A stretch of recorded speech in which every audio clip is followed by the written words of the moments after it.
Autant vous le dire tout de suite, je n'ai pas écouté Macron. Je n'ai pas écouté le président de la République. Et pour une bonne raison, c'est que je voulais bien dormir. Or, comme la nature a horreur du vide, je me suis dit que si je devais plonger dans les 20 000 lieues sous les mers de la banalité répétitive, je dormirais mal. Au-delà de la blague Jules Verniesque, j'ai été consterné par ce que j'ai pu lire sur l'intervention du président de la République, et j'ai dû, pour le coup, en pleine journée, regarder son intervention pour me faire une opinion. J'avais raison. C'est l'exploitation absolue d'un narcissisme maladif. C'est une époque terrible, quoi, où on fait vivre les choses, on fait vivre la politique par l'apparence, quoi. C'est la terrible phrase du père fondateur du situationnisme.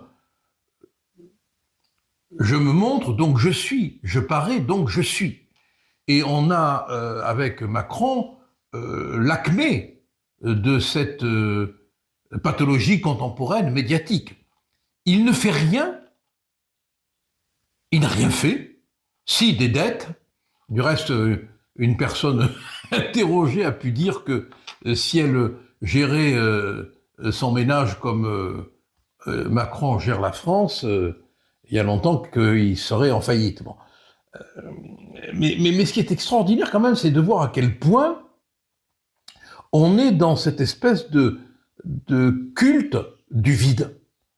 Comme si le fait de mettre des mots sur des réalités qui n'existent pas leur donnait une réalité. C'est une espèce de véritable pathologie entre nous. Et quand on voit les questionneurs plein de bonne volonté,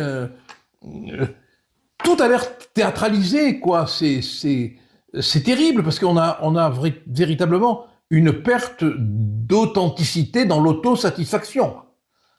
Chacun, et ça c'est le fait de la médiatisation, c'est pas moi qui vais faire le procès de la médiatisation, hein.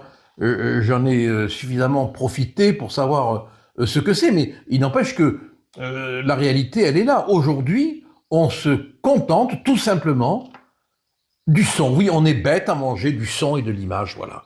Quand on a fini d'écouter Macron, on se dit, mais qu'est-ce qu'il a dit de concret, de précis?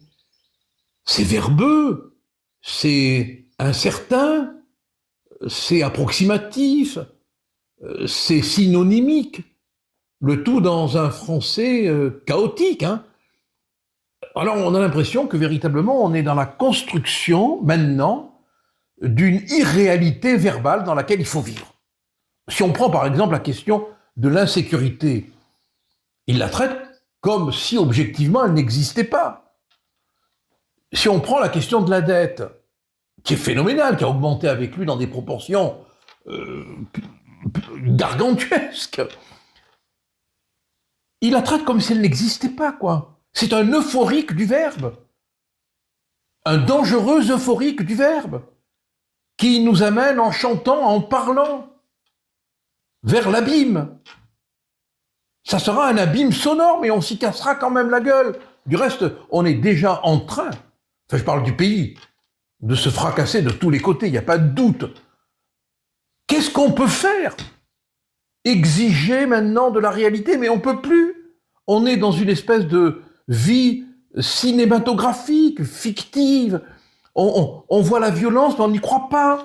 On voit l'horreur, mais on n'y croit pas. Alors que l'horreur, elle est là. La violence, elle est là. Il faudrait qu'il y ait une piqûre de réel, voilà. Qu'on ait un moyen d'insuffler de la réalité dans ce qu'on voit. Mais tant qu'on aura pour chef d'orchestre ce mime sonore, excusez-moi de l'oxymore, mais il est ici vérité, on s'en sortira pas, quoi. On s'en sortira pas. vivement que revienne le temps de la réalité et que le temps de la fictivité disparaisse.